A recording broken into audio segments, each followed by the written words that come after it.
तो अब बारी आती है ड्रग्स देने की कि आप क्या कुछ ड्रग्स दे जिससे उसका वाउंड जल्द से जल्द हील हो जाए। तो आप पेशेंट को तो ड्रग्स देने से पहले ये समझा दें कि सर जो अगर आपका ज़्यादा डीपली वाउंड है तो उसको हील होने में 15 डेज से भी एबव लग सकता है। मतलब कम से कम 15 डेज तो लग ही जाएंगे स्किन तक आने में। वैसे हील जो है वो 7 डेज के अंदर पूरा घाव भर जाएगा आपका, लेकिन जो स्किन आएंगी उसके ऊपर वो आने में आपको 15 दिन या फिर उससे ऊपर का भी समय लग सकता है। पेशेंट को ये चीज़ आपको बता करके रखनी है और इसके बाद आपको अपने ड्रग्स स्टार्ट करने हैं। ड्रग्स में आप सबसे पहले पेशेंट को नंबर 1 श्रेणी पे जो ड्रग्स आती है घाव सुखाने के लिए, जो ज़्यादातर डॉक्टर्स वाउंड हीलिंग में प्रिस्क्राइब करते हैं, वह होता है आपका एमॉक्सोसिलिन के साथ क्लोनिक एसिड। मतलब जिसके brand names एमॉक्सीक्लैव, क्लैवहैम, Moxikind CV, Moxiforce, अग्वामेंटिन 625, ये सारे ब्रांड्स आते हैं। तो इनमें से कोई सा भी एक जो टैबलेट होते हैं किसी भी ब्रांड का वह हो सकता है, वह आपको देते हैं, सुबह शाम दिया जाता है। मतलब एक गोली सुबह और एक गोली शाम खाना खाने के बाद देने की सलाह दे सकते हैं। यहीं पे अगर कोई पेशेंट है जो कि बच्चा पेशेंट है तो आप बच्चे पेशेंट में इस टैबलेट का डोज कम कर सकते हैं। जैसे मॉक्सोसिलिन सिर्फ जो 500 mg वाली आती है वो दे सकते हैं, या फिर अगर उसका बॉडी वेट कम है, एज कम है, आप वो डोज खुद डिसाइड करेंगे पेशेंट को देखने के बाद। तो अगर ज़रूरत है तो 250 मिलीग्राम वाले भी आप उसे दे सकते हैं। इसके अलावा अगर आप जो दूसरा ड्रग्स आती है जो वाउंड हीलिंग में दिया जाता है वह होता है आपका एमपीसिलिन और क्लॉक्सासिलिन के कंपोजिशन वाली ड्रग्स, जिसके कुछ ब्रांड्स मेगापेन, एम्पॉक्सिन, तो ये सारे ड्रग्स आते हैं जो दिया जाता है और इसके इंजेक्शंस भी आते हैं मार्केट में। तो अगर वाउंड को ज़्यादा जल्दी हील करना है तो ये ड्रग्स भी इसको दिन में 2 बार, मतलब सुबह एक बार खाना खाने के बाद और शाम एक बार खाना खाने के बाद आप इजीली उसको दे सकते हैं। तो इससे जो होगा, जो उसका वाउंड का स्थान है वहाँ पे इन्फेक्शन होने के चांसेस कम होंगे, बैक्टीरिया के पनपने के चांसेस कम होंगे और जो वहाँ पे सेल्स का ग्रोथ है वो ज़्यादा से ज़्यादा भी होगा और वाउंड जल्दी हील होगा। इसके अलावा जो तीसरा ड्रग्स आता है, आप उसको कोई सिफेलोस्पोरिन ग्रुप की एंटीबायोटिक्स भी आप उसको दे सकते हैं। जैसे कई बार डॉक्टर सिफेक्जिम भी दे देते हैं, शेफोडॉक्सिन भी देते हैं, तो ये सब भी आप इजीली उसको दे सकते हैं। बट यहाँ पे एक इंजेक्शन आती है सेफ्ट्रियाजोन नाम से, जिसका मूल कॉम्पोजिशन सेफ्ट्रियाजोन है। ब्रांड नेम आपको मोनोसेफ वगैरह से मिल जाती है। तो आप इजीली वह सेफ्ट्रियाजोन नाम का जो इंजेक्शन है वह भी उस पेशेंट को, अगर पेशेंट एग्री करता है तो दिन में 2 बार, एक बार सुबह और एक बार शाम आप उसको इजीली लगा सकते हैं। बट पेशेंट अगर एग्री नहीं कर रहा है तो आप एक बार तो आप उसको जरूर लगाएं 7 दिनों तक। इससे क्या होगा, पेशेंट का जो वाउंड हील है वो बहुत ही जल्द हो जाएगा, बहुत ही तेजी से हो जाएगा।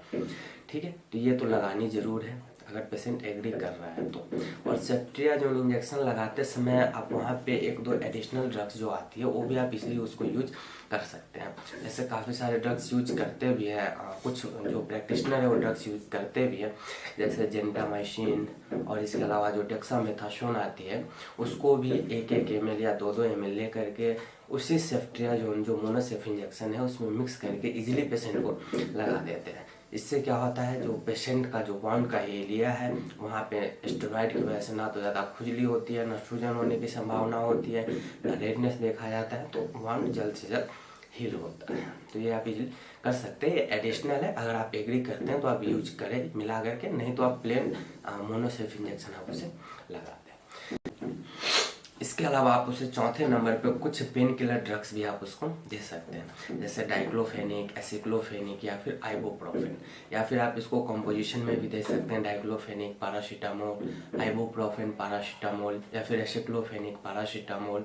ये सारे ड्रग्स आप इसको दे सकते हैं। और कई बार डॉक्टर्स यहाँ पे जैसे डाइक्लोफेनिक, पैरासीटामोल और क्लोरोजॉक्साजोन के जो कंपोजिशन में टैबलेट्स आती है, जैसे IMR वगैरह हो गया, JOXY-MR हो गया, तो ये सब भी आपको दे सकते हो। बट ज़्यादातर अगर मेल पेशेंट है तो उसे डाइक्लोफेनिक और पैरासीटामोल, और अगर फीमेल पेशेंट है तो उसे आइबुप्रोफेन या फिर एसिक्लोफेनिक के साथ आप पैरासीटामोल कॉम्पोजिशन वाली टैबलेट देंगे दिन में 2 बार, सुबह एक और एक शाम को खाना खाने के बाद। तो पेशेंट को वहाँ पे दर्द भी नहीं फील होगा, तो पेशेंट काफ़ी अच्छा महसूस करेगा।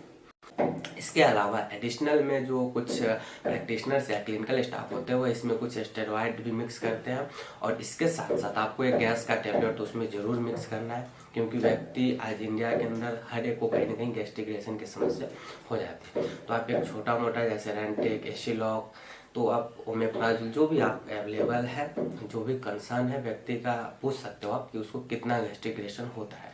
अगर व्यक्ति को ज़्यादा है तो आप रेवेप्राजोल दे दें, ओमेप्राजोल दे दें, पेंटाप्राजोल दे दें। बट अगर नॉर्मली बनता है तो आप उसको रेनिटिडिन वगैरह, मतलब रेंटेक या एस्टिलॉक टैबलेट आप उसको दें। फेमोटिडिन दे सकते हैं, जैसे टॉप से 20-40 नाम से आती है, वैसा आप उसे ईजिली दे सकते हैं। इससे क्या होगा, व्यक्ति सेफ भी होगा, व्यक्ति के ऊपर अच्छा रिजल्ट भी देखा जाएगा और कोई साइड इफेक्ट देखने को नहीं मिलेगा।